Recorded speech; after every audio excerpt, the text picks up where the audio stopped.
What if Rahu, Mahadasha with Rahu in the 11th house?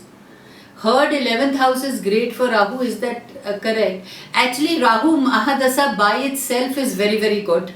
Whether it is in the 8th, 9th, 10th, 11th house doesn't matter. What matters is to know that exactly that if the Rahu Mahadasha is prevalent, it means there'll be many illusions in your life, there'll be many greed thrown in your life, because Rahu is meant to test an individual's character. And he tends to give these illusions. He tends to provoke you to be greedy. He tends to provoke you to be. He provokes. He's a provocator. He provokes in all the things that are bad, just to test a man's character. And if you're resilient, and if you're disciplined, and if you're determined, and if you're clear about your goals, and you exactly know that this is how a thing should be done, and how you don't have to follow bait to all these illusions, will help you towards success.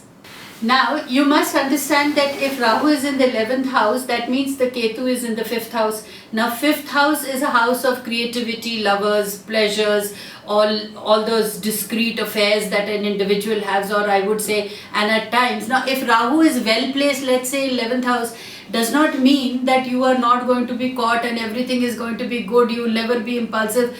In fact, you may more than be impulsive. You may more than be, thinking that I am absolutely safeguarded, because Ketu is in the 5th house.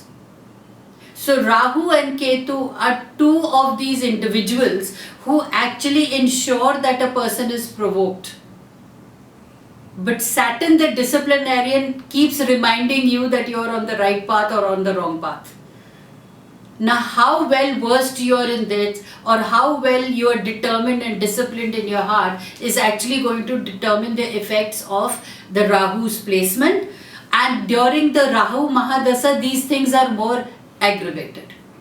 So your question of saying that heard 11th house is great for Rahu, all houses are great for Rahu, provided your mind is determined, disciplined, and does not fall a bait to anything. When the Rahu is in 11th house and Ketu is in 5th house, it means that what you need to take care of is, you need to take care of your affairs. You may get too pleasurable oriented. You may probably have too many indiscriminative affairs. Probably you need to be more discreet about yourself, and probably you need to be more careful not to fall in illusions, because Rahu is well placed. It is going to give you a very healthy and happening carrot that you will most probably fall a bait to it, and how you have to get a hold of yourself. Now, Rahu in the 11th house is actually very well placed for two reasons, because the 11th house represents your networking, your social societies, you're moving around with people, meeting who's who, and there's a lot of interaction with the public at large.